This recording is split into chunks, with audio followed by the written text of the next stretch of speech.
So ಈ ವಿಡಿಯೋದಲ್ಲಿ ಏನು ಮಾಡ್ತೀನಿ, 10 ಮಾರ್ಕಿಂಗ್ ಕ್ವಶನು 2024 ಕ್ವಶನ್ಲಿ ಯಾವುದು Indian accounting standard BCom 5th ಸೆಮ್ಮನ್ನು ಬಿಡಿಸ್ತಾ ಇದ್ದೀವಿ. ನೀವು ಇಲ್ಲಿ ನೋಡ್ರಿ, ಇಲ್ಲಿ 10 ಮಾರ್ಕಿಗೆ ಕ್ವಶನನ್ನು ಏನು ಕೇಳ್ಯಾರ. ಫಸ್ಟ್ ಒನ್ ಇಲ್ಲಿ ಬಾರೋವಿಂಗ್ ಕಾಸ್ಟ್ ಮೇಲೆ ಏನಾಗ್ಯಾರ ಅಂದ್ರೆ ಅವರು 10 ಮಾರ್ಕಿಗೆ ಕ್ವಶನನ್ನು ಕೇಳ್ಯಾರ. First one, Coco construction company constructing the power generation plant. This project require totally 12 lakh which raise as follows. ಅವ್ರಿಗೆ ಏನಾಗೈತಿ, ಕೋಕಾ ಕೋಲಾ ಕನ್ಸ್ಟ್ರಕ್ಷನ್ ಕಂಪ್ನಿಯವ್ರು ಏನು ಮಾಡ್ತಾರೆ, ಒಂದು ಪವರ್ ಜನ್ರೇಷನ್ ಪ್ಲ್ಯಾಂಟನ್ನು ಮಾಡ್ತಾ ಇದ್ದಾರೆ. ಈ ಪ್ರಾಜೆಕ್ಟಿಗೆ ಏನಾಗೈತಿ, ಟೋಟಲ್ ಆಗಿ 12 lakh rupees ಅಥವಾ ಫಂಡ್ ಅಥವಾ ಫೈನಾನ್ಷಿಯಲ್ ಬೇಕಾಗೈತಿ. ಸೊ ಏನಂತ ಆ ಫಂಡನ್ನು ಏನು ಮಾಡ್ತಾರೆ, ಡಿಫ್ರೆಂಟ್ ಏನಾಗೈತಿ ಸೋರ್ಸಸ್ಸಿಂದ ರೈಸ್ ಮಾಡ್ತಾರೆ. ಇವಾಗ ನೋಡ್ರಿ, ಫಸ್ಟ್ ಒನ್ ಏನು ಮಾಡ್ತೈತಿ, 4 lakh ಎತ್ತರದಿಂದ ಮಾಡ್ಯಾರ. 4 lakh from the IFCI for the 10 year at 11% interest charge. ಇವ್ರು ಏನಾಗೈತಿ, IFCI ಫೈನಾನ್ಷಿಯಲ್ ಇನ್ಸ್ಟಿಟ್ಯೂಷನಿಂದ ಎಷ್ಟು ಫಂಡನ್ನು ರೈಸ್ ಮಾಡ್ಯಾರ, 4 lakh. ಅದ್ರ ಮೇಲೆ ಎಷ್ಟು ಪೀರಿಯಡ್ವರೆಗೆ, 10 year ಪೀರಿಯಡ್, ಎಷ್ಟು ಪರ್ಸೆಂಟೇಜ್ ಇಂಟ್ರೆಸ್ಟ್ ಚಾರ್ಜ್. ಈಗ ನೋಡ್ರಿ, ಫಸ್ಟ್ ಒನ್ ಬಾರೋವಿಂಗ್ ಕಾಸ್ಟ್ ಅಂದ್ರೆ ಏನಾಗುತ್ತೆ, ಇಂಟ್ರೆಸ್ಟ್ ಚಾರ್ಜ್ ಆಗಿರ್ಬೋದು. Other cost of the borrowing the ಕಾಸ್ಟನ್ನು ಕ್ಯಾಲ್ಕುಲೇಷನ್ ಮಾಡಬೇಕಾಗುತ್ತೆ. ಬಾರೋವಿಂಗ್ ಕಾಸ್ಟ್ ಇಂಡಿಯಾದ ಅಕೌಂಟಿಂಗ್ ಸ್ಟ್ಯಾಂಡರ್ಡ್ 23 ಪ್ರಕಾರ. ಫಸ್ಟ್ ಒನ್ನಲ್ಲಿ ಏನು ಮಾಡ್ಯಾರ, ಟೋಟಲ್ ಅವ್ರಿಗೆ ಬೇಕಾದ್ದು 12 lakh. ಸೊ ಎದಕ್ಕೆ ಬೇಕಾಗಿತ್ತು ಅವ್ರಿಗೆ, ಪವರ್ ಜನ್ರೇಷನ್ ಪ್ಲ್ಯಾಂಟನ್ನು ಕನ್ಸ್ಟ್ರಕ್ಷನ್ ಮಾಡೋಕ್ಕೆ ಏನಾಗೈತಿ ಅವ್ರಿಗೆ ಲೋನ್ ಎಷ್ಟು ಬೇಕೈತಿ, 12 lakh ಬೇಕೈತಿ. ಫಸ್ಟ್ ಒನ್ ಏನು ಮಾಡ್ತಾರೆ ಅವರು, 4 lakh ಎಲ್ಲಿ ತೊಗೋತಾರಂದ್ರೆ IFCIದಿಂದ ತೊಗೋತಾರೆ. ಎಷ್ಟು ಪೀರಿಯಡ್ವರೆಗೆ ಐತದು, 10 yearವರೆಗೆ ಐತಿ. ಅಲ್ಲಿ ಇಂಟ್ರೆಸ್ಟ್ ಚಾರ್ಜ್ ಅಷ್ಟು 11%. ನೆಕ್ಸ್ಟ್ ನೋಡ್ರಿ, 2 lakh of lone from the HDFC for 6 year at 10% interest charge. Second one ಅಥವಾ ಎ ಅಥವಾ ಬಿ, 2 lakh ಎಲ್ಲಿ ತೊಗೋತಾರಂದ್ರೆ HDFCದಿಂದ ತೊಗೋತಾರೆ. ಎಷ್ಟುವರೆಗೆ ಪೀರಿಯಡು, 6 year. ಅಲ್ಲಿ ಇಂಟ್ರೆಸ್ಟ್ ಚಾರ್ಜ್ ಎಷ್ಟು ಹೇಳೋರು, 10% ಇಂಟ್ರೆಸ್ಟ್ ಚಾರ್ಜು. ಥರ್ಡ್ ಒನ್ ನೋಡ್ರಿ, ₹2 lakh loan from the SBI for the 4 year at 12% interest charge. ಇವಾಗ 2 lakh ಎಲ್ಲಿಂದ ತೊಗೊಂಡ್ರ, ಸ್ಟೇಟ್ ಬ್ಯಾಂಕ್ದಿಂದ ತೊಗೊಂಡ್ರ. ಎಷ್ಟು ಪೀರಿಯಡ್ ಅಂತ ಹೇಳ್ಯಾರ, 4 year. ಅಲ್ಲಿ ಇಂಟ್ರೆಸ್ಟ್ ಚಾರ್ಜ್ ಎಷ್ಟೈತಿ, 12% ಇಂಟ್ರೆಸ್ಟ್ ಚಾರ್ಜ್ ಐತಿ. ಇವಾಗ ನೆಕ್ಸ್ಟ್ 3 lakh ಏನು ಮಾಡ್ಯಾರೆ, 3 lakh from 10% debenture for the 5 years at 5% discount. ಅವ್ರು ಏನು ಮಾಡ್ಯಾರ, 3 lakh ಏನು ಮಾಡ್ತಾ ಡೆಪ್ಟ್ ಅಥವಾ ಡಿಬೆಂಚರ್ನ ಇಶ್ಯೂ ಮಾಡ್ಯಾರ. ಇಶ್ಯೂ ಮಾಡಿ ಎಷ್ಟು ಪೀರಿಯಡ್ವರೆಗೆ ಅಂತ ಹೇಳ್ಯಾರ, 5 year. ಅದ್ರ ಮೇಲೆ ಇಂಟ್ರೆಸ್ಟ್ ಚಾರ್ಜ್ ಎಷ್ಟೈತಿ, 10%. ಬಟ್ ಇಲ್ಲಿ ಏನಾಗೈತಿ, ಆ್ಯಟ್ 5% ಡಿಸ್ಕೌಂಟ್ ಮಾಡ. ಅವರು ಡಿಬೆಂಚರ್ನ ಇಶ್ಯೂ ಮಾಡೋ ಟೈಮ್ದಾಗ ಏನಂತಿ 5% ಡಿಸ್ಕೌಂಟನ್ನು ಮಾಡ್ಯಾರ. ಈ ಡಿಸ್ಕೌಂಟ್ ನಮಗೇನಾಗುತ್ತೆ, ಡಿಸ್ಕೌಂಟ್ ಅಲೌಡ್ ಮಾಡಿದ್ದು. ಸೊ ಡಿಸ್ಕೌಂಟ್ ಅಲೌಡ್ ಮಾಡಿದ್ರೆ ನಮಗೆ ಎಕ್ಸ್ಪೆನ್ಸ್ ಆಗುತ್ತೆ. ಅದನ್ನು ಯಾವ ರೀತಿ ಟ್ರೀಟ್ಮೆಂಟ್ ಮಾಡಬೇಕು. ನೆಕ್ಸ್ಟ್ ನೋಡ್ರಿ,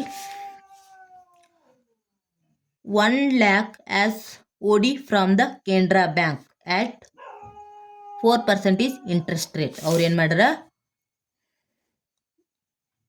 DFE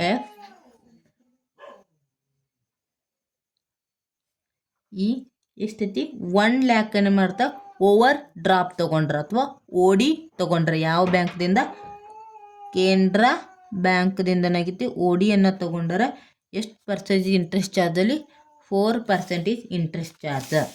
ಅದ್ರ ಜೊತೆಗೆ ಇನ್ನೊಂದು ಇನ್ಫಾರ್ಮೇಷನ್ ಅಂತ, out of the total borrowed fund at of fund ₹2,50,000 keep 6 months at 5% interest ಇಂದ HUDCO. ಇವ್ರೇನೈತಿ, ಔಟ್ ಆಗೈತಿ. ಇಲ್ಲಿ ಔಟ್ ಆಗೈತಿ ಅಂದ್ರೆ ಫಂಡು ಔಟ್ ಆಗೈತಿ ಅಂದ್ರೆ ಇನ್ವೆಸ್ಟ್ಮೆಂಟ್ ಮಾಡೀವಿ. ಇನ್ವೆಸ್ಟ್ಮೆಂಟ್ ಎಲ್ಲಿ ಮಾಡಿದೆವು ಅಂತಂದ್ರೆ HUDCO ಅಲ್ಲಿ ಏನು ಮಾಡಿದ್ದು, ಇನ್ವೆಸ್ಟ್ಮೆಂಟನ್ನು ಮಾಡಿದ್ದು. ಎಷ್ಟು ಪೀರಿಯಡ್, 6 monthವರೆಗೆ ನಾವು ಇನ್ವೆಸ್ಟ್ಮೆಂಟ್ ಮಾಡಿದ್ದು. ಅದ್ರ ಮೇಲೆ ನಮಗೆ ಎಷ್ಟು ಕೊಡ್ತಾರೆ, ಇಂಟ್ರೆಸ್ಟ್ ಚಾರ್ಜನ್ನು ಕೊಡ್ತಾರೆ. ಅಥವಾ ಬೇರೆ ಕಡೆ ಡೆಪಾಸಿಟ್ ಮಾಡ್ಯಾರ, ಇನ್ವೆಸ್ಟ್ಮೆಂಟ್ ಮಾಡ್ಯಾರ. ಇವಾಗ ನಾವು ಫಂಡನ್ನು ತೊಗೊಂಡು ಅಥವಾ ಫಂಡ್ ಇನ್ ಔಟ್ ಆಯಿತು. ಸೊ ಅದ್ರ ಮೇಲೆ ಮಾಡ್ತೀವಿ ಇಂಟ್ರೆಸ್ಟ್ ಚಾರ್ಜ್ ಕೊಡ್ತೀವಿ. ಈಗ ಫಂಡ್ ಔಟ್ ಆಗೈತಿ, ಇನ್ವೆಸ್ಟ್ಮೆಂಟ್ ಮಾಡಿದ್ದು, ಡೆಪಾಸಿಟ್ ಮಾಡಿದ್ವಿ, ಹಾಗಾದರೆ ಏನೈತಿ ಆ ಡೆಪಾಸಿಟ್ ಮಾಡಿದಂಥ ಫಂಡ್ ಮೇಲೆ ನಮಗೆ ಇಂಟ್ರೆಸ್ಟ್ ಬರ್ತೈತಿ. ಈ ಇಂಟ್ರೆಸ್ಟನ್ನು ಏನು ಕನ್ಸಿಡರ್ ಮಾಡ್ತೀರಿ?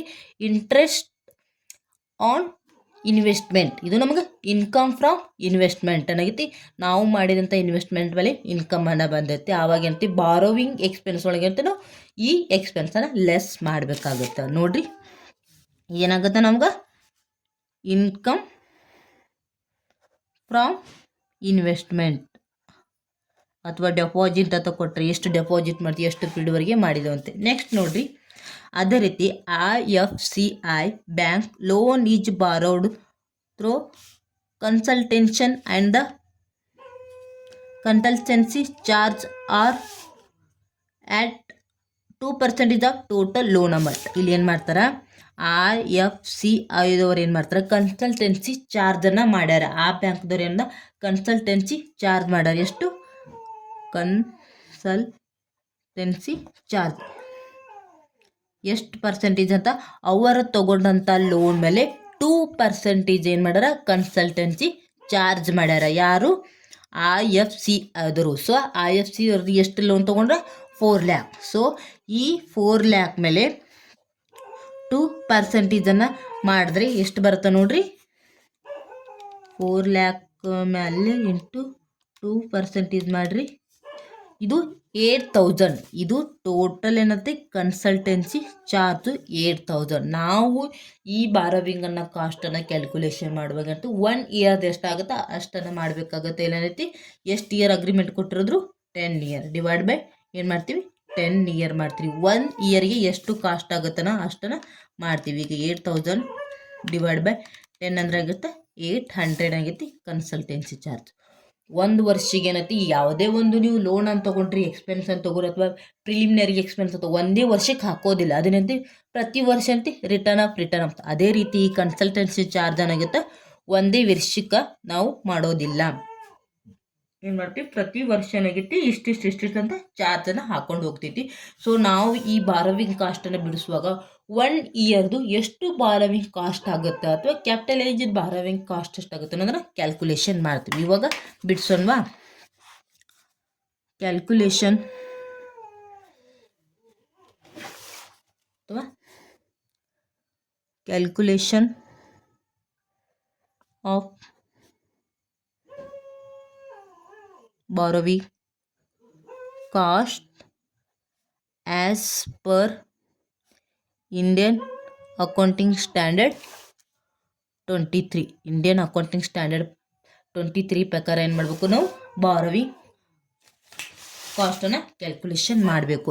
ಸೊ ಸಿಂಪಲ್ಲಾಗಿ ಅರ್ಥ ಮಾಡ್ಕೊರಿ, ಬಾರೋವಿಂಗ್ ಕಾಸ್ಟ್ ಅಂದ್ರೇನು ಅಥವಾ ನಾವು ತೊಗೊಂಡಂಥ ಬಾರೋವಿಂಗ್ನಲ್ಲಿ ಏನು ಇಂಟ್ರೆಸ್ಟನ್ನು ಕಟ್ತಿರೋದು ಬಾರೋವಿಂಗ್ ಕಾಸ್ಟ್ ಆಗೈತಿ. ಇಂಟ್ರೆಸ್ಟ್ ಚಾರ್ಜ್ ಆಗಿರ್ಬೋದು ಪ್ಲಸ್ ಅದರ್ ಕಾಸ್ಟ್ ಅಂದರೆ ನಾವು ಏನು ಹೇಳ್ತೀವಿ, ಆ ಲೋನನ್ನು ಬಾರೋವಿಂಗ್ ಮಾಡ್ಕೋ ಟೈಮ್ದಲ್ಲಿ ಸಮ್ ಎಕ್ಸ್ಪೆನ್ಸ್ ಒಳಗುತ್ತೆ. ಈಗ ನಾವು ಬ್ಯಾಂಕ್ದಲ್ಲಿ ಹೋಗೋಂಥ ತಕ್ಷಣ ಲೋನನ್ನು ಕೊಡೋಲ್ಲ, ಅಲ್ಲಿ ಡಾಕ್ಯುಮೆಂಟ್ ವೆರಿಫಿಕೇಷನ್ ಆಗಿರ್ಬೋದು, ನಮ್ಮ ಸೆಕ್ಯೂರಿಟಿನ ಅನಾಲಿಸಿಸ್ ಮಾಡೋದು, ಲೀಗಲ್ ಕಾಂಟ್ರಾಕ್ಟ್ ಆಗಿರ್ಬೋದು, ಏನಾಗುತ್ತೆ ಡಿಫ್ರೆಂಟ್ ಕಾಸ್ಟ್ಗಳನ್ನು ಆಗುತ್ತೆ. ಸೊ ಅಂಥ ಕಾಸ್ಟ್ಗಳನ್ನು ಏನು ಮಾಡ್ತೀವಿ ನಾವು ಅದರ್ ಕಾಸ್ಟ್ ಆಫ್ ಬಾರೋವಿಂಗ್.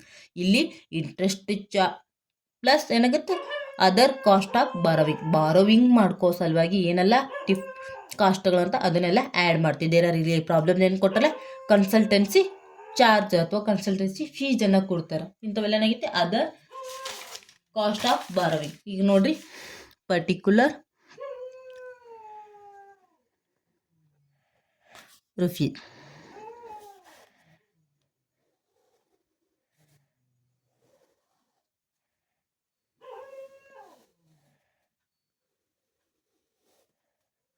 ಈಗ ಫಸ್ಟ್ ಒನ್ ಏನು ಮಾಡೋಣ, 4 lakh ಎಲ್ಲಿ ತೊಗೊಂಡವರು IFCI ಬ್ಯಾಂಕ್ನಲ್ಲಿ ಏನು ಮಾಡ್ತಾರೆ, ಅದು ಇನ್ಸ್ಟಿಟ್ಯೂಷನಲ್ಲಿ ಲೋನನ್ನು ತೊಗೊಂಡ್ರು. ಅದ್ರ ಮೇಲೆ ಇಂಟ್ರೆಸ್ಟ್ ಚಾರ್ಜ್ ಎಷ್ಟಾಗತ್ತಾನೆ ಕ್ಯಾಲ್ಕುಲೇಷನ್. ಮತ್ತು ಇಂಟ್ರೆಸ್ಟ್ ಆನ್ IFCI ಲೋನ್ ಎಷ್ಟು ರುಪೀಸನ್ನು ತೊಗೊಂಡಾರ ಲೋನಲ್ಲಿ 4 lakh. 4 lakh ಮೇಲೆ ಎಷ್ಟು ಇಂಟ್ರೆಸ್ಟ್ ಚಾರ್ಜ್ ಹೇಳ್ಯಾರವರು 11% ಇಂಟ್ರೆಸ್ಟ್ ಚಾರ್ಜ್. ಇವಾಗ 11% ಇಂಟ್ರೆಸ್ಟ್ ಚಾರ್ಜ್ ಅಂದ್ರೆ ಕ್ಯಾಲ್ಕುಲೇಷನ್ ಮಾಡಿರಿ. 4 ಲ್ಯಾಕ್ ಮೇಲೆ ಇಂಟು 11% ಮಾಡಿರಿ ಎಷ್ಟಾಗುತ್ತೆ 44,000 ಪ್ರತಿ ವರ್ಷ IFCI ಬ್ಯಾಂಕ್ನಲ್ಲಿ ಲೋನ್ ತೊಗೊಂಡ ಮೇಲೆ ಪ್ರತಿ ವರ್ಷ ಅಂತ ಇಂಟ್ರೆಸ್ಟ್ ಚಾರ್ಜ್ ಎಷ್ಟು ಬರ್ತೈತಿ 44,000.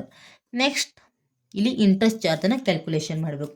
ನೆಕ್ಸ್ಟ್ ಏನು ಮಾಡಿದ್ರೆ 2 ಲ್ಯಾಕನ್ನು HDFC ಅಲ್ಲಿ ಏನು ಮಾಡ್ತಾರೆ ಲೋನನ್ನು ತೊಗೊಂಡ್ರೆ ಅದ್ರ ಮೇಲೆ ಇಂಟ್ರೆಸ್ಟ್ ಚಾರ್ಜ್ ಎಷ್ಟಾಗುತ್ತೆ ಕ್ಯಾಲ್ಕುಲೇಷನ್ ಮಾಡಬೇಕು. ಇಂಟ್ರೆಸ್ಟ್ ಆನ್ HDFC ಲೋನ್ ಎಷ್ಟು ರುಪೀಸ್ ತೊಗೊಂಡ್ರಲ್ಲಿ 2 ಲ್ಯಾಕ್.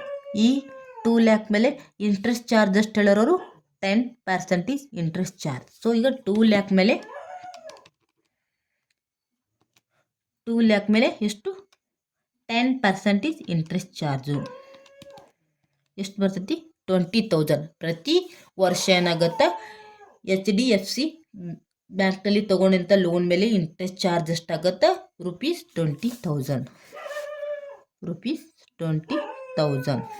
ನೆಕ್ಸ್ಟ್ ನೋಡ್ರಿ 2 ಲ್ಯಾಕನ್ನು ಎಲ್ಲಿ ತೊಗೊಂಡ್ರೆ SBI ಬ್ಯಾಂಕ್ನಲ್ಲಿ ಲೋನ್ನ ತೊಗೊಂಡ್ರೆ ಅದ್ರ ಮೇಲೆ ಇಂಟ್ರೆಸ್ಟ್ ಚಾರ್ಜ್ ಎಷ್ಟೈತಿ 12%. ನೆಕ್ಸ್ಟ್ ನೋಡ್ರಿ ಇಂಟ್ರೆಸ್ಟ್ ಆನ್ SBI ಲೋನ್ ಎಷ್ಟು ಅಮೌಂಟನ್ನು ತೊಗೊಂಡ್ರೆ 2 ಲ್ಯಾಕ್. ಈ 2 ಲ್ಯಾಕ್ ಮೇಲೆ ಎಷ್ಟು percentage interest charge 12% interest charge. ಇವಾಗ ನೋಡ್ರಿ 2 ಲ್ಯಾಕ್ ಮೇಲೆ ಇಂಟು 12% ಇಂಟ್ರೆಸ್ಟ್ ಚಾರ್ಜ್ ಅಂದರೆ ಎಷ್ಟು ಬರುತ್ತೆ 44,000. ಇದು ಪ್ರತಿ ವರ್ಷ ಇಂಟ್ರೆಸ್ಟ್ ಚಾರ್ಜ್ ಎಷ್ಟು ಬರುತ್ತೆ SBI ಬ್ಯಾಂಕಲ್ಲಿ ಲೋನ್ ತೊಗೊಂಡಕ್ರ 24,000. ನೆಕ್ಸ್ಟ್ ನೋಡ್ರಿ 3 ಲ್ಯಾಕ್ ಏನು ಮಾಡ್ಯಾರ ಅವರು ಡಿಬೆಂಚರನ್ನು ಇಶ್ಯೂ ಮಾಡಿ ಅದ್ರ ಮೇಲೆ ಇಂಟ್ರೆಸ್ಟನ್ನು ಕ್ಯಾಲ್ಕುಲೇಷನ್ ಮಾಡ್ಬೇಕು. ವಿತ್ ಏನಾಗೈತೆ 5% ಡಿಸ್ಕೌಂಟ್. ಇವಾಗ ನೋಡ್ರಿ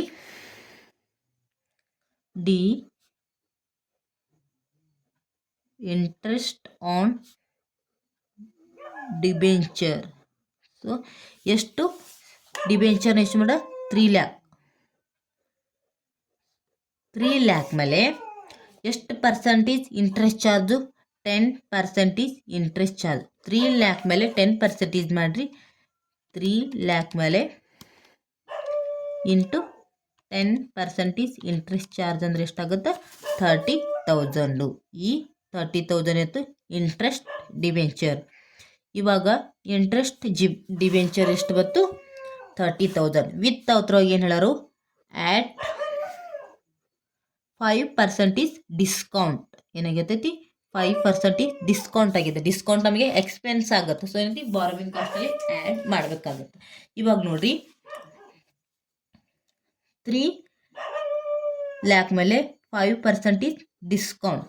ಸೊ 5% ಡಿಸ್ಕೌಂಟ್ ಮಾಡಿರಿ 3 ಲ್ಯಾಕ್ ಮೇಲೆ ಇಂಟು 5% ಮಾಡಿದ್ರೆ ಎಷ್ಟು ಬರ್ತೈತಿ 13,000. ಇದು 13,000 ಟೋಟಲ್ ಆಗಿ ಡಿಸ್ಕೌಂಟ್ ಆಗಿತ್ತು. ನಾ ಆವಾಗ ಹೇಳಿನಿ ಈ ಬಾರೋವಿಂಗ್ ಕಾಸ್ಟಲ್ಲಿ 1 ವರ್ಷಕ್ಕೆ ಎಷ್ಟು ಕಾಸ್ಟ್ ಆಗುತ್ತೆ ಅಷ್ಟನ್ನು ಮಾತ್ರ ಕ್ಯಾಲ್ಕುಲೇಷನ್ ಮಾಡಿದೆ.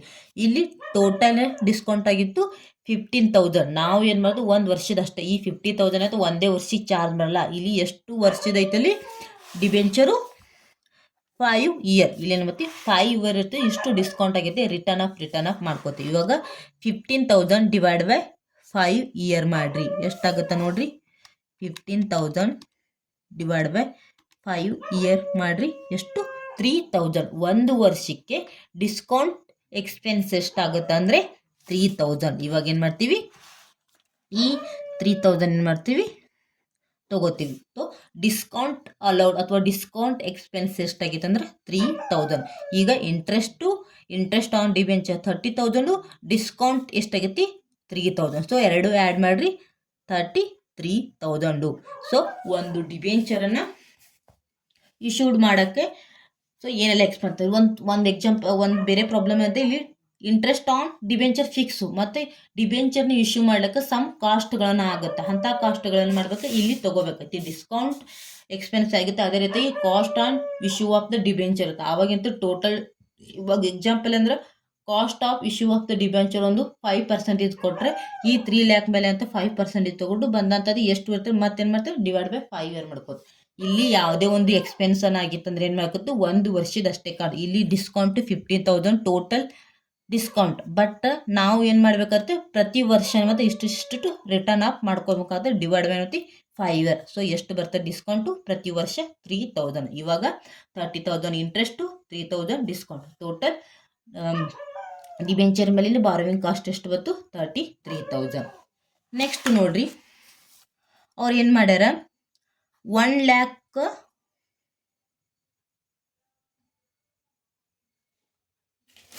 ನೆಕ್ಸ್ಟ್ ನೋಡ್ರಿ ಏನು ಮಾಡ್ಯಾರ, 1 lakh ಏನು ಮಾಡುತ್ತೆ, ಓವರ್ ಡ್ರಾಪ್ ತಗೊಂಡ್ರೆ ಇಲ್ಲಿ ಕೆನರಾ ಬ್ಯಾಂಕಲ್ಲಿ ಆ್ಯಡ್ ಎಫ್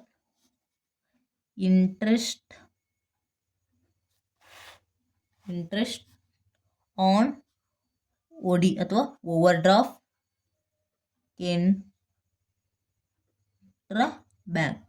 ಎಷ್ಟು ಲೋನನ್ನು ಅಥವಾ ಎಷ್ಟು ಫಂಡನ್ನು ಓವರ್ ಡ್ರಾಫ್ಟ್ ತೊಗೊಂಡ್ರೆ 1 lakh. ಈ 1 lakh ಅವರು ಕೆನರಾ ಬ್ಯಾಂಕ್ ಅವರು ಎಷ್ಟು ಇಂಟ್ರೆಸ್ಟ್ ಚಾರ್ಜ್ ಮಾಡ್ಯಾರ,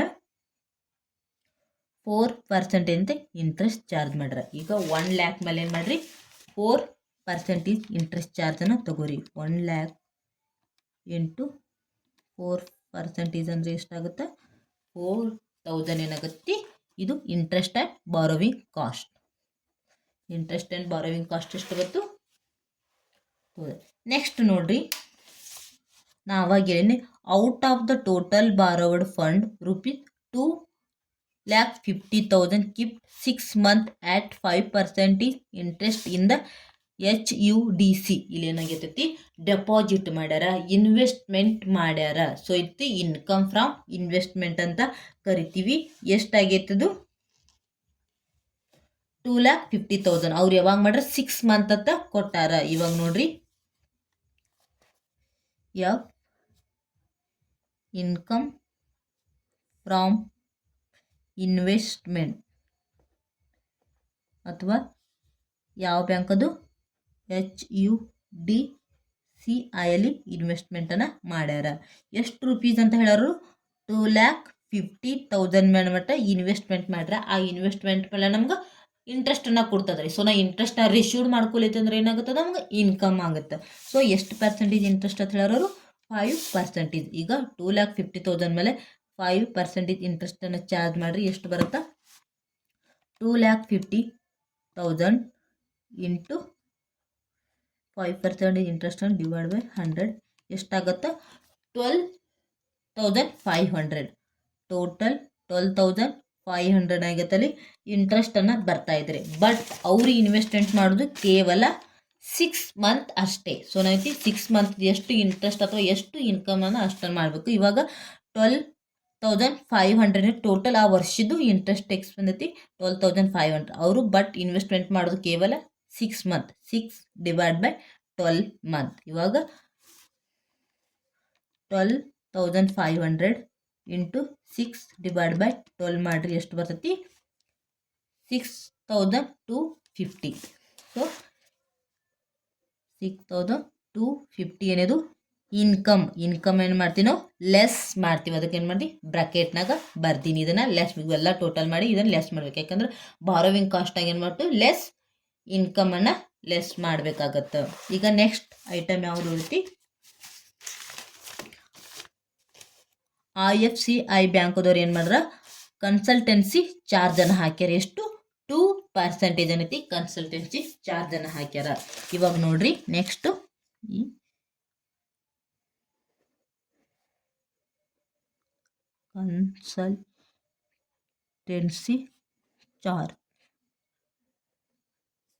ಕನ್ಸಲ್ಟೆನ್ಸಿ ಚಾರ್ಜ್.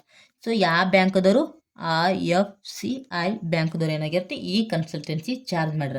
ಈ ಬ್ಯಾಂಕ್ದಿಂದ ನಾವು ಎಷ್ಟನ್ನ ಲೋನ್ ತೊಗೊಂಡಿದ್ದೀವಿ, ₹4 lakh. ಈಗ 4 lakh ಮೇಲೆ ಕನ್ಸಲ್ಟೆನ್ಸಿ ಚಾರ್ಜ್ ಎಷ್ಟು ಮಾಡ್ಯಾರ ಅವರು, 2% ಮಾಡ್ಯಾರ. ಎಷ್ಟು ಬರುತ್ತೆ ನೋಡ್ರಿ, 4 lakh ಮೇಲೆ ಇಂಟು 2% ಅಂದರೆ ಎಷ್ಟು ಬರುತ್ತೆ, 8,000. ಸೊ ಇದಕ್ಕೆ ಟೋಟಲ್ ಕನ್ಸಲ್ಟೆನ್ಸಿ ಚಾರ್ಜ್ ಎಷ್ಟು, 8,000. ಬಟ್ ನಾವು ಇಲ್ಲಿ ಒಂದು ವರ್ಷದ ಎಷ್ಟು ಎಕ್ಸ್ಪೆನ್ಸ್ ಆಗುತ್ತೆ ಅಷ್ಟನ್ನು ಮಾತ್ರ ಇಲ್ಲಿ ತೋರಿಸ್ತೀವಿ. ಇವಾಗ ಏನಾಗೈತಿ, ಟೋಟಲ್ ಕನ್ಸಲ್ಟೆನ್ಸಿ ಚಾರ್ಜ್ ಎಷ್ಟೈತಿ 8000. ಈಗ ನಾವೇನು ಮಾಡ್ತೀವಿ ಪ್ರತಿ ವರ್ಷ ಏನೈತಿ ರಿಟರ್ನ್ ಅಪ್ ಮಾಡ್ಕೊಂಡು ಹೋಗ್ಬೇಕಾಗತ್ತೆ. ಈಗ ಲೋನ್ ಅಗ್ರಿಮೆಂಟ್ ಎಷ್ಟೈತಿ 10 ಇಯರ್ ಐತಿ. ಸೊ ಡಿವೈಡ್ ಬೈ ಏನು ಮಾಡ್ತೀವಿ 10 ಇಯರ್. ಸೊ ಎಷ್ಟು ಬರ್ತೈತಿ 800. ಒಂದು ವರ್ಷಕ್ಕೆ ಕನ್ಸಲ್ಟೆನ್ಸಿ ಚಾರ್ಜ್ ಎಷ್ಟು ಮಾಡ್ತೀವಿ 800. ಈಗ 800 ಅಂತ ಕನ್ಸಲ್ಟೆನ್ಸಿ ಚಾರ್ಜ್ ಪ್ರತಿ ವರ್ಷ ಅನ್ನೋದು ಇಷ್ಟಿಷ್ಟು ಅಂತ ನಾವು ಕನ್ಸಲ್ಟೆನ್ಸಿ ಚಾರ್ಜನ್ನು ಹಾಕೋದು ಹೋಗ್ತೀವಿ. ಇವಾಗ ನೋಡಿರಿ ಇಂಟ್ರೆಸ್ಟ್ ಆನ್ IFCI ಲೋನಿಂದ ಎಷ್ಟು ಬರ್ತೈತಿ 44,000 ಇಂಟ್ರೆಸ್ಟ್ ಚಾರ್ಜು. ಅದೇ ರೀತಿಯಾಗಿ HDFC ಅಲ್ಲಿಂದ ಇಂಟ್ರೆಸ್ಟ್ ಚಾರ್ಜ್ ಎಷ್ಟೈತಿ 20,000 ಬಂದೈತಿ. ಸ್ಟೇಟ್ ಬ್ಯಾಂಕ್ದಿಂದ ಎಷ್ಟು ಬಂದೈತಿ 24,000 ಆಗೈತಿ. ಅದೇ ರೀತಿಯಾಗಿ ಡಿಬೆಂಚರ್ನ ಇಶ್ಯೂ ಮಾಡಿದಾಗ ಅಲ್ಲಿ ಬಾರೋವಿಂಗ್ ಕಾಸ್ಟ್ ಆಗಿರ್ತೈತಿ 33,000 ಆಗೈತಿ. ಅದೇ ರೀತಿಯಾಗಿ ಓವರ್ ಡ್ರಾಫ್ಟ್ ತೊಗೊಂಡಾಕ್ರೆ ಇಂಟ್ರೆಸ್ಟ್ ಚಾರ್ಜ್ ಎಷ್ಟು ಬಂದೈತಿ 4,000 ಬಂದೈತಿ. ಅದೇ ರೀತಿ ನಾವು ಬೇರೆ ಕಡೆ ಡೆಪಾಸಿಟ್ ಮಾಡಿದ್ವಿ ಅಥವಾ ಇನ್ವೆಸ್ಟ್ಮೆಂಟ್ ಮಾಡಿದ್ವಿ, ಇನ್ಕಮ್ ಫ್ರಮ್ ಇನ್ವೆಸ್ಟ್ಮೆಂಟ್ ಎಷ್ಟು ಬಂದೈತಿ 6,250 ಬಂದೈತಿ. ಅದೇ ರೀತಿ ಕನ್ಸಲ್ಟೆನ್ಸಿ ಚಾರ್ಜ್ ಅಥವಾ ಅದರ್ ಕಾಸ್ಟ್ ಎಷ್ಟು ಬಂದೈತಿ 800 ಬರ್ತೈತಿ. ಇವಾಗ ಟೋಟಲ್ ಮಾಡಿರಿ 44,000 plus 20,000 plus 24,000 plus 33,000 plus 4,000 plus ಏನು ಮಾಡಬೇಕು 800 ಒಂದು ಆ್ಯಡ್ ಮಾಡ್ಕೋರಿ. ಇವಾಗ ಎಷ್ಟು ಬರ್ತೈತಿ 1,25,800 ಇಷ್ಟು ಬಾರೋವಿಂಗ್ ಕಾಸ್ಟ್ ಆಗುತ್ತೆ. ಅದರಲ್ಲಿ ಏನು ಮಾಡಬೇಕು ಇನ್ಕಮನ್ನು ಲೆಸ್ ಮಾಡಬೇಕು. ಇನ್ಕಮ್ ಫ್ರಾಮ್ ಇನ್ವೆಸ್ಟ್ಮೆಂಟನ್ನು ಲೆಸ್ ಮಾಡಬೇಕು. ಎಷ್ಟೈತಿ 6,250. ಇವಾಗ ಎಷ್ಟು ಬಂದೈತಿ ಇಲ್ಲಿ 1,25,800. ಇವಾಗ 1,25,800 ಮೈನಸ್ ಇನ್ಕಮ್ ಎಷ್ಟು ಬಂದೈತಿ 6,250. ಸೊ ಬಾರೋವಿಂಗ್ ಕಾಸ್ಟ್ ಎಷ್ಟು ಬಂತು 1,19,550. ಸೊ ಬಾರೋವಿಂಗ್ ಕಾಸ್ಟ್ ಎಷ್ಟು ಬಂತು 1,19,550. ಇದು borrowing cost as per Indian accounting standard 23. ನಾನು ಅವಾಗ ಹೇಳಿನಿ ಬಾರೋವಿಂಗ್ ಕಾಸ್ಟ್ ಅಂದರೆ ಏನು ಬರ್ತೈತಿ interest expense plus other cost. Other cost ಅಂದರೆ ಯಾವುದೇ ರೀತಿಯಾಗಿ ಒಂದು ಲೋನನ್ನು ಬಾರೋವಿಂಗ್ ಮಾಡ್ಕೊಂಡು ರೈಸ್ ಮಾಡೋಕೆ ಅದರ್ ಕಾಸ್ಟ್ಗಳಾಗುತ್ತೆ, ಅದನ್ನೆಲ್ಲ ಆ್ಯಡ್ ಮಾಡ್ಕೋಬೇಕು. ಸೊ ಯಾವ ರೀತಿ ಇಂಟ್ರೆಸ್ಟನ್ನು ಚಾರ್ಜ್ ಮಾಡಬೇಕು, ಯಾವ ರೀತಿಯಾಗಿ ಕನ್ಸಲ್ಟೇಷನು ಡಿಸ್ಕೌಂಟನ್ನು ಮತ್ತು ಒಂದು ವರ್ಷಕ್ಕೆ ಎಷ್ಟು ಬಾರೋವಿಂಗ್ ಕಾಸ್ಟ್ ಆಗುತ್ತೆ ಅಥವಾ ಇಂಟ್ರೆಸ್ಟ್ ಚಾರ್ಜ್ ಎಷ್ಟಾಗುತ್ತೆ ನಾವು ಅಷ್ಟನ್ನು ಮಾತ್ರ ಕನ್ಸಿಡರ್ ಮಾಡ್ತೀವಿ. ಇಷ್ಟೇನಾಗೈತಿ ನಿಮಗೆ 10 ಮಾರ್ಕಿಗೆ ಏನು ಮಾಡ್ರ 2024 ಕ್ವಶನ್ ಪೇಪರಲ್ಲಿ ಕೇಳ್ಯಾರ. ಓಕೆ, ಸೊ ನೆಕ್ಸ್ಟ್ ಕ್ವಶನ್ ನೋಡೋ 10 ಮಾರ್ಕಿಗೆ ಯಾವ್ದು ಕೇಳ್ಯಾರ ಅಂದ್ರೆ from the following prepare a statement of the financial position. So statement of the financial position ಅಂದ್ರೂ balance sheet. Statement of the financial performance ಅಂದರೆ profit and loss account. Statement of the financial position ಅಂದ್ರೇನು balance sheet. On 31st March 2023 under the companies act 2013 ಇಲ್ಲೇನಾಗೈತಿ statement of financial position ಅಥವಾ profit and loss ಇದು balance ಶೀಟನ್ನು ಬಿಡ್ಸಂದ್ರೆ ಯಾವ ಇಯರ್ದ ಡಾಟಾನು ಕೊಟ್ಟಾರ 31st March 2023. ನೋಡಿರಿ data ಏನು ಕೊಟ್ಟಾರ ಡೆಬಿಟು ಮತ್ತು ಅದೇ ರೀತಿ ಕ್ರೆಡಿಟ್ ಇನ್ಫಾರ್ಮೇಷನನ್ನು ಕೊಟ್ಟಾರ. ನೋಡಿರಿ ಟ್ಯಾಂಜಿಬಲ್ ಅಸೆಟ್ ಎಷ್ಟೈತಿ 6 lakh ಐತಿ. ಇಂಟ್ಯಾಂಜಿಬಲ್ ಅಸೆಟ್ ಐತಿ 2 lakh ಐತಿ. ಕರೆಂಟ್ ಇನ್ವೆಸ್ಟ್ಮೆಂಟು 2 lakh, ನಾನ್ ಕರೆಂಟ್ ಇನ್ವೆಸ್ಟ್ಮೆಂಟು 2 lakh ಐತಿ. ಟ್ರೇಡ್ ರಿಷೋಬಲ್ ಐತಿ 2,50,000 ಐತಿ. ಸ್ಟಾಕ್ ಎಷ್ಟೈತಿ 4 lakh ಐತಿ. ಕ್ಯಾಶ್ ಎಷ್ಟೈತಿ 1 lakh. ಇಷ್ಟೇನಾಗೈತಿ ಅಸೆಟಿಗೆ ಅಥವಾ ಡೆಬಿಟ್ ಬ್ಯಾಲೆನ್ಸನ್ನು ಕೊಟ್ಟಾರ. ಈಚೆ ಕಡೆ ಕ್ರೆಡಿಟ್ ಕಡೆ equity share capital 5 lakh, general reserve 3 lakh, profit and loss account 3 lakh, non current liabilities ಎಷ್ಟು 5 lakh, ಕರೆಂಟ್ ಲ್ಯಾಬ್ಸ್ ಎಷ್ಟೈತಿ 3,50,000. ಇಷ್ಟು ಸಿಂಪಲ್ಲಾಗಿ 10 ಮಾರ್ಕಿಗೆ ಕೊಟ್ರಂದ್ರೆ ಕ್ವಶನು ನೋಡೋಂಥ ತಕ್ಷಣ ಬಿಡಿಸ್ಬಿಡ್ಬೇಕು. ಸೊ ನೋಡ್ರಿ ಇಲ್ಲಿ ಇಷ್ಟು ಡಾಟಾನ ಕೊಟ್ಟರೆ ನಿಮಗೆ ಬ್ಯಾಲೆನ್ಸ್ ಶೀಟನ್ನು ಪ್ರಿಪೇರ್ ಮಾಡಂದ್ರೆ ಈಗ ನಾರ್ಮಲಾಗಿ ಬ್ಯಾಲೆನ್ಸ್ ಶೀಟ್ ಫಾರ್ಮೆಟ್ ಏನಾಗೈತಿ ಫಸ್ಟ್ ಏನು ಮಾಡ್ತೀವಿ ಇಕ್ವಿಟಿ ಆ್ಯಂಡ್ ಲಯಬಿಲಿಟೀಸನ್ನು ನೋಡ್ತೀವಿ. ಒಂದು ಸೈಡ್ ಅಂತ ಇಕ್ವಿಟಿ ಲಯಬಿಲಿಟಿ, ಇನ್ನೊಂದು ಪ್ರಾಪರ್ಟಿ ಪ್ಲ್ಯಾಂಟ್ ಅಥವಾ ಅಸೆಟನ್ನು ನೋಡ್ತೀವಿ. ಈಗ equity and liability first one ಏನು ಬರ್ತೈತಿ share holders fund. So share holders ಫಂಡಾಗಿ ಎಲ್ಲ ಶೇರ್ ಕ್ಯಾಪಿಟಲ್ ಬರ್ತೈತಿ, ರಿಸರ್ವ್ ಆ್ಯಂಡ್ ಸರ್ಪ್ಲಸ್ ಬರ್ತೈತಿ, money received against share warranty ಬರ್ತವೆ. ಇವೆಲ್ಲ ಹತ್ರ ಬರ್ತೈತಿ ಶೇರ್ ಹೋಲ್ಡರ್ಸ್ ಫಂಡದ ಬರ್ತವೆ. ನೆಕ್ಸ್ಟ್ ಎರಡನೇದು ಸೇರ್ ಅಪ್ಲಿಕೇಶನ್ ಮನಿ ಪೆಂಡಿಂಗ್ ಅಲಾಟ್ಮೆಂಟ್, ಸೇರ್ ಅಪ್ಲಿಕೇಶನ್ ಮನಿ ಪೆಂಡಿಂಗ್ ಅಲಾಟ್ಮೆಂಟ್. ಅದೇ ರೀತಿಯಾಗಿ ನಾನ್ ಕರೆಂಟ್ ಲಯಬಿಲಿಟೀಸು, ನಾನ್ ಕರೆಂಟ್ ಲಯಬಿಲಿಟಿ ಮತ್ತು ಲಾಂಗ್ ಟರ್ಮ್ ಬರೋದು ಮೋರ್ ದೆನ್ 12 ಮಂತ್ ಆಗಿರ್ಬೋದು, ಮೋರ್ ದೆನ್ 1 ಇಯರ್ ಏನಾಗುತ್ತೆ ಆ ಲಯಬಿಲಿಟೀಸ್ ಆಗಿದ್ರದು ಲಾಂಗ್ ಟರ್ಮ್ ಅಥವಾ ಆ ರೀತಿಯಾಗಿ ಲೋನನ್ನು ತೊಗೊಂಡ್ರೆ ಅಥವಾ ಬಾಂಡು ಡಿಬೆಂಚರ್ ಇವೆಲ್ಲ ಏನಾಗುತ್ತೆ ಲಾಂಗ್ ಟರ್ಮ್ ಬಾರೋವಿಂಗ್ ಆಗುತ್ತೆ. ಡೆಫರ್ಡ್ ಟ್ಯಾಕ್ಸ್ ಲಯಬಿಲಿಟೀಸ್ ಆಗಿರ್ಬೋದು, ಅದರ್ ಲಾಂಗ್ ಟರ್ಮ್ ಲಯಬಿಲಿಟೀಸ್ ಆಗಿರ್ಬೋದು, ಲಾಂಗ್ ಟರ್ಮ್ ಪ್ರೊವಿಷನ್ಸ್ ಆಗಿರೋದೆಲ್ಲ ನಾನ್ ಕರೆಂಟ್ ಲಯಬಿಲಿಟೀಸ್ ಒಳಗೆ ಬರ್ತೇವೆ. ಅದೇ ರೀತಿಯಾಗಿ ಕರೆಂಟ್ ಲಯಬಿಲಿಟೀಸ್ ಒಳಗೆ ಶಾರ್ಟ್ ಟರ್ಮ್ ಬಾರೋವಿಂಗ್ ಬರ್ತದೆ, ಟ್ರೇಡ್ ಪೇಯಬಲ್ಸ್ ಬರ್ತಾವೆ, ಅದರ್ ಕರೆಂಟ್ ಲಯಬಿಲಿಟೀಸ್ ಬರ್ತಾವೆ, ಶಾರ್ಟ್ ಟರ್ಮ್ ಪ್ರೊವಿಷನ್. ಇದು ಟೋಟಲ್ ಇಕ್ವಿಟಿ ಅಂಡ್ ಲಯಬಿಲಿಟಿಗೆ ಸಂಬಂಧಪಟ್ಟೆ ಟೋಟಲ್. ಅದೇ ರೀತಿ ನೆಕ್ಸ್ಟು ಅಸೆಟ್ ಏನು ಬರ್ತದೆ non current asset first one ಬರೋದು ಫಿಕ್ಸ್ಡ್ ಅಸೆಟ್ ಒಳಗೆ tangible asset, intangible asset, capital, work in progress. Next work in progress ಅಥವಾ ಇಂಟ್ಯಾಂಜಿಬಲ್ ಅಸೆಟ್ ಅಂಡರ್ ಡೆವಲಪ್ಮೆಂಟ್, ಇವೆಲ್ಲ ಹತ್ರ ಫಿಕ್ಸ್ಡ್ ಅಸೆಟ್ ಹತ್ರ ಬರ್ತೈತಿ ನಾನ್ ಕರೆಂಟ್ ಅಸೆಟ್ ಒಳಗೆ. ನೆಕ್ಸ್ಟ್ ನಾನ್ ಕರೆಂಟ್ ಇನ್ವೆಸ್ಟ್ಮೆಂಟ್ ಆಗಿರ್ಬೋದು, ಡೆಫರ್ಡ್ ಟ್ಯಾಕ್ಸ್ ಅಸೆಟ್ಸ್ ಆಗಿರ್ಬೋದು, long term loan and advance ಆಗಿರ್ಬೋದು, other non current asset, ಇವೆಲ್ಲ ನಾನ್ ಕರೆಂಟ್ ಅಸೆಟ್ ಹತ್ರ ಬರ್ತವೆ. ಅದೇ ರೀತಿಯಾಗಿ ಕರೆಂಟ್ ಅಸೆಟ್ ಒಳಗೆ ಕರೆಂಟ್ ಇನ್ವೆಸ್ಟ್ಮೆಂಟ್ ಆಗಿರ್ಬೋದು, ಇನ್ವೆಂಟರೀಸ್ ಆಗಿರ್ಬೋದು, ಟ್ರೇಡ್ ರಿಸೀವಬಲ್ ಆಗಿರ್ಬೋದು, ಕ್ಯಾಶ್ ಆ್ಯಂಡ್ ಕ್ಯಾಶ್ ಇಕ್ವಾಲೆಂಟ್ ಆಗಿರ್ಬೋದು, ಅದೇ ರೀತಿ short term loan and advance ಆಗಿರ್ಬೋದು, ಅದರ್ ಕರೆಂಟ್ ಅಸೆಟ್, ಇವೆಲ್ಲ ಕರೆಂಟ್ ಅಸೆಟ್. ಈ ರೀತಿ ಏನಾಗೈತಿ ಟೋಟಲ್ ಎತ್ರದ್ದು ಅಸೆಟ್ದು ಈಚೆ ಕಡೆ total of the equity and liabilities, total asset ಎರಡು ಟ್ಯಾಲಿ ಆಗಬೇಕು. ಸದಾ ಈ ಪ್ರಾಬ್ಲಮನ್ನು ಈಸಿಯಾಗಿ ಬಿಡಿಸ್ತೀರಾ. ಇವಾಗ ನೋಡ್ರಿ ಈ ಪ್ರಾಬ್ಲಮ್ ಏನೆಲ್ಲ ಕೊಟ್ಟಾರ. ಫಸ್ಟ್ ಒನ್ ಅಂತ ಪರ್ಟಿಕ್ಯುಲರ್, ಫಸ್ಟ್ ಏನು ತಗೋಣ,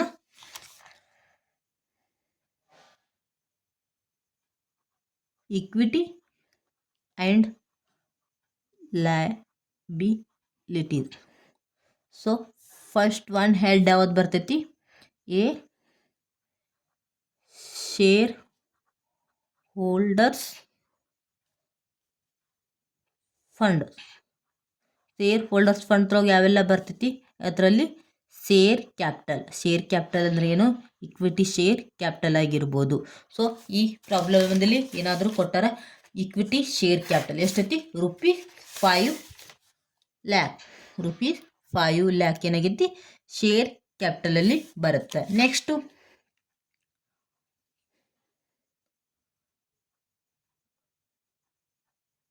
ರಿಸರ್ವ್ ಆ್ಯಂಡ್ ಸರ್ಪ್ಲಸ್ ಅಲ್ಲಿ ಎರಡು ಬರ್ತವೆ. ಯಾವುವು, general reserve and profit and loss account. So general reserve ಎಷ್ಟೈತಿ 3 lakh ಐತಿ, ಪ್ರಾಫಿಟ್ ಆ್ಯಂಡ್ ಲಾಸ್ ಅಕೌಂಟ್ ಐತಿ 3 lakh ಐತಿ. ಈಗ 3 lakh ಪ್ಲಸ್ 3 lakh. ಸೊ ಇಲ್ಲೇನಾಗೈತಿ ರಿಸರ್ವ್ ಆ್ಯಂಡ್ ಸರ್ಪ್ಲಸ್ನಾಗ ಏನು ತೋರಿಸ್ತೀವಿ, ಜನರಲ್ ರಿಸರ್ವ್ ಮತ್ತು profit and loss account. So general reserve ಎಷ್ಟೈತಿ 3 lakh ಐತಿ, ಪ್ರಾಫಿಟ್ ಆ್ಯಂಡ್ ಲಾಸ್ ಅಕೌಂಟ್ ಐತಿ 3 lakh. ಎರಡು ಆ್ಯಡ್ ಮಾಡಿದ್ರೆ ಎಷ್ಟು ಬರುತ್ತೆ 6 lakh. So reserve and surplus ಎಷ್ಟು 6 lakh. ನೆಕ್ಸ್ಟು ಮನಿ ರಿಸೀವ್ಡ್ ಅಗೇನೆಸ್ಟ್ ಶೇರ್ ವಾರಂಟಿ, ಅದ್ರ ರಿಲೇಟೆಡ್ ಏನಾದರೂ ಡಾಟಾ ಕೊಟ್ಟಾರ ಇಲ್ಲ. So dash. Next second B ಏನು ಬರುತ್ತೆ ಇಲ್ಲಿ, share application money pending allotment. So ಅದಕ್ಕೆ ರಿಲೇಟೆಡ್ ಯಾವುದಾದ್ರೂ ಕೊಟ್ಟಾರ ಇಲ್ಲ, ಅಲಾಟ್ಮೆಂಟ್. So dash. ನೆಕ್ಸ್ಟ್ ಈ A B C. Next non current liabilities. So non current liabilities ರೋಗ ಯಾವೆಲ್ಲ ಬರ್ತಾವ, ಈ ಹೆಡ್ನಲ್ಲಿ ಫಸ್ಟ್ ಒನ್ ಬರೋದು long term borrowing. So long term loan advance ಏನಾದರೂ ಕೊಟ್ಟಾರ ಇಲ್ಲಿ ಇಲ್ಲ. ಸೊ ನಿಲ್ ಅಂತ ತಗೋರಿ. ಅದೇ ರೀತಿಯಾಗಿ deferred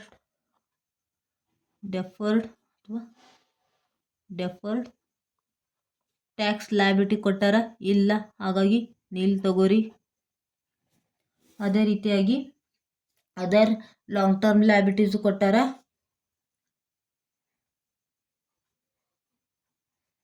third one other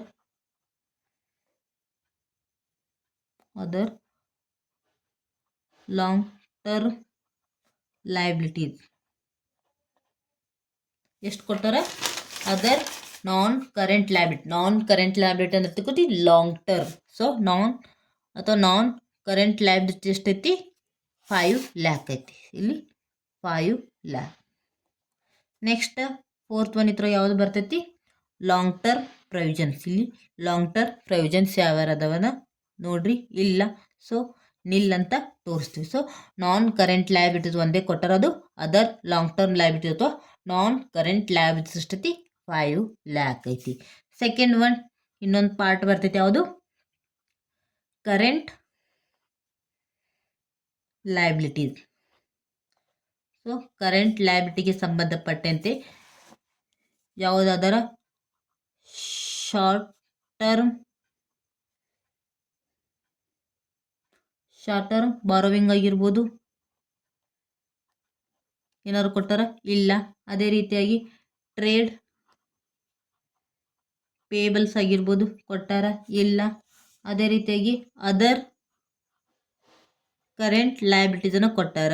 other current liabilities ಎಷ್ಟೈತಿ? ಅಥವಾ ಕರೆಂಟ್ ಲಯಬಿಲಿಟೀಸ್ ಎಷ್ಟೈತಿ? 3,50,000. 3,50,000. ನೆಕ್ಸ್ಟ್ ಶಾರ್ಟ್ ಟರ್ಮ್ ಪ್ರೊವಿಷನ್ ಅನ್ನು ಕೊಟ್ಟಾರ ನೋಡ್ರಿ, ಇಲ್ಲ.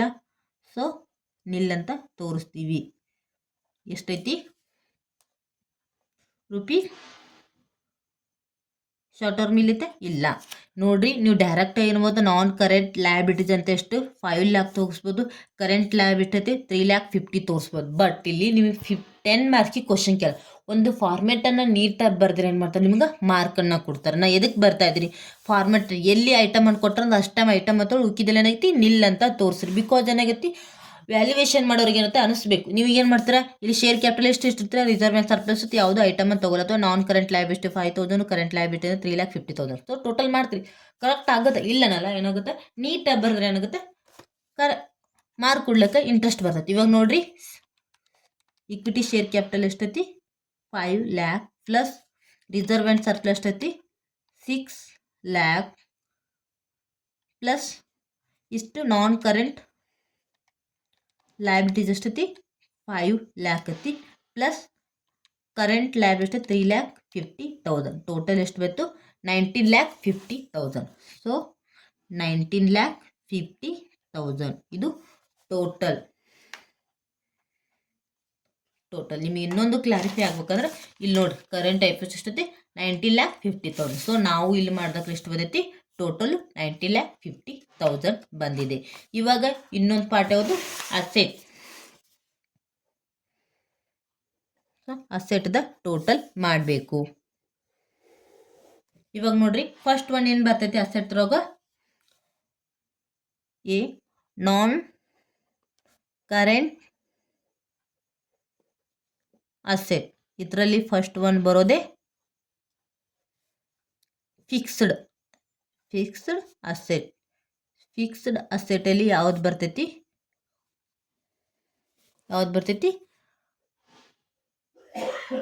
Tangible asset. ಎಷ್ಟೈತಿ ಟ್ಯಾಂಜಿಬಲ್ ಅಸೆಟ್? ಪ್ರಾಬ್ಲಮ್ನಲ್ಲಿ tangible asset 6 lakh rupees. 6 lakh. Next ಎರಡನೇದು ಇನ್ಟ್ಯಾಂಜಿಬಲ್ ಅಸೆಟ್. ಸೊ ಇನ್ಟ್ಯಾಂಜಿಬಲ್ ಎಷ್ಟು ಕೊಟ್ಟಾರ ನೋಡ್ರಿ ಪ್ರಾಬ್ಲಮ್ದಾಗು? ₹2 lakh. ₹2 lakh. Work in progress ಅಥವಾ ಅಂಡರ್ ಡೆವಲಪ್ಮೆಂಟು ಅಥವಾ ರಿಲೇಟೆಡ್ ಏನಾದರೂ ಕೊಟ್ಟಾರ? ಇಲ್ಲ. ಬರಿಬೋದು, ಫಾರ್ಮೆಟಲ್ಲಿ ಬರೀ, ಅದ್ರ ಕೊಟ್ಟಿಲ್ಲ ಅಂದರೆ ಬಿಟ್ಬೇಡ್ರಿ. ಇವಾಗ ನೆಕ್ಸ್ಟು ಅಥವಾ ನಾನ್ ಕರೆಂಟ್ ಇನ್ವೆಸ್ಟ್ಮೆಂಟ್ ಕೊಟ್ಟಾರ? ಇಲ್ಲ. ನಿಲ್ ಅಥವಾ ಡ್ಯಾಶ್ ಅಂತ ಮಾಡ್ರಿ. ಅದೇ ರೀತಿಯಾಗಿ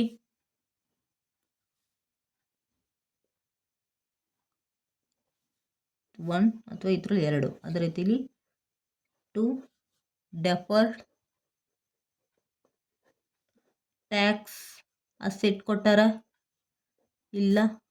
ಅದೇ ರೀತಿಯಾಗಿ long term loans and advance ಕೊಟ್ಟಾರ ಇಲ್ಲ. ಅಡ್ವಾನ್ಸ್ ಕೊಟ್ಟರೆ ಇಲ್ಲ. ಅದೇ ರೀತಿಯಾಗಿ ಅದರ್ ನಾನ್ ಕರೆಂಟ್ ಅಸೆಟ್ ಆಗಿರ್ಬೋದು, ಸೊ ಕೊಟ್ಟಿಲ್ಲ ನಿಲ್.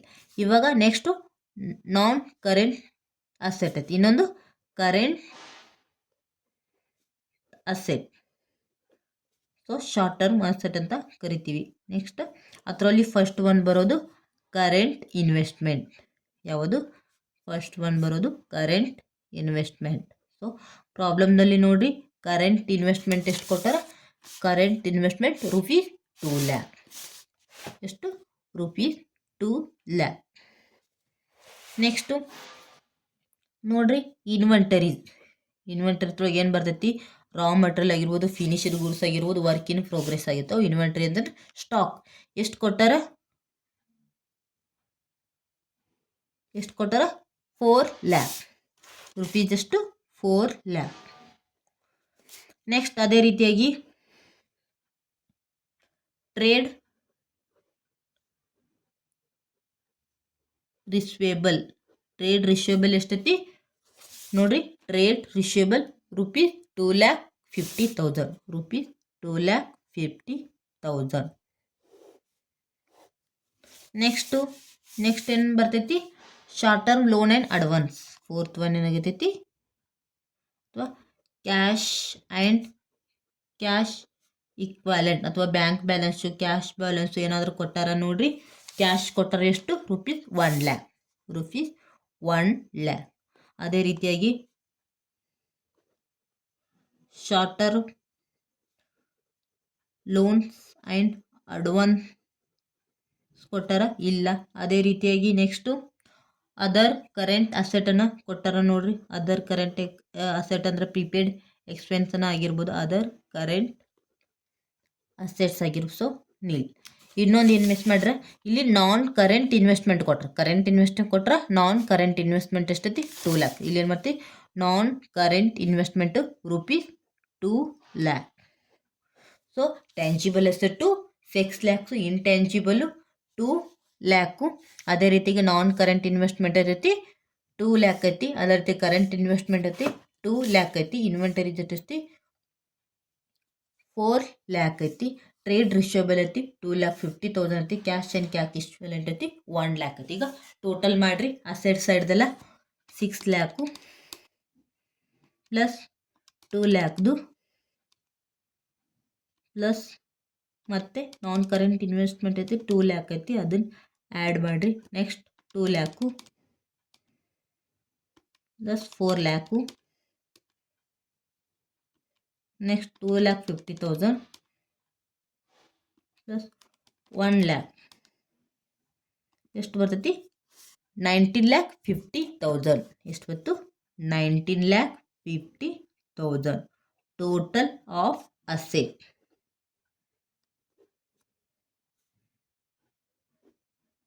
ಸೊ 19,50,000. ಇಲ್ಲಿ ಡೆಬಿಟ್ ಬ್ಯಾಲೆನ್ಸ್ ಎಷ್ಟು ಕೊಟ್ಟರು ನೋಡಿ, 19,50,000. ಇವಾಗ ಬ್ಯಾಲೆನ್ಸ್ ಶೀಟ್ ನೋಡಿರಿ, ಅಸೆಟ್ ಸೈಡ್ದು ಟೋಟಲ್ ಎಷ್ಟು ಬಂತಿ, 19,50,000. ಅದೇ ರೀತಿಯಾಗಿ ಇಲ್ಲಿ ಸೈನ್ ಮಾಡ್ತೈತಿ 19,50,000. ಲಯಬಿಲಿಟಿನೂ 19,50,000, asset 19,50,000. So this problem is correct. ಇಲ್ಲಿ ನೋಡ್ರಿ, ಇದು ಅಸೆಟ್ ಪಾರ್ಟು, ಇದು liabilities part. So equity and ಲಯಬಿಲಿಟಿಗೆ ಇದು ನೋಡ್ರಿ, ಈ ಶಾರ್ಟ್ ತೊಗೋತೀನಿ ಅಂತ ತಗೋರಿ. ನೆಕ್ಸ್ಟ್ ಈಚೆ ಕಡೆ ಅಸೆಟ್ ಸೈಡೆ ಏನು ನೋಡ್ರಿ, ಇಲ್ಲಿ ಎರಡನೇ ಪಾರ್ಟ್ ಏನಾಗುತ್ತೆ, ಅಸೆಟು ಎಷ್ಟು ಬಂದೈತಿ 19,50,000. ಇಷ್ಟು ನಿಮ್ಗೆ ಏನೈತಿ 10 ಮಾರ್ಕಿ ಕ್ವಶನನ್ನು ಕೇಳ್ಯಾರ. ಯಾವಾಗ 2024.